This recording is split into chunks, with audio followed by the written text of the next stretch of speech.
আজকাল নিজেকে নিজের কাছেই খুব অপরিচিত লাগে। দিনের শেষে মনে হয় আমি আর আগের আমি নেই।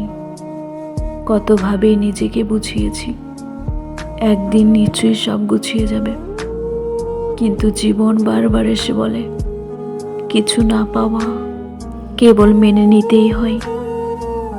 আমি খুব বেশি মানুষকে চাইনি, শুধু এমন একজন মানুষ চেয়েছিলাম যে আমার নীরব কষ্টটুকু বুঝবে, আমার মুখের দিকে তাকিয়ে মন খারাপ বুঝে নেবে। অথচ আমার ভাগ্যে জুটেছে কিছু অসম্পূর্ণ দিন, বুক জুড়ে থেমে থাকা কিছু স্মরণ, আর নিজের প্রতি এক রাশ অভিমান।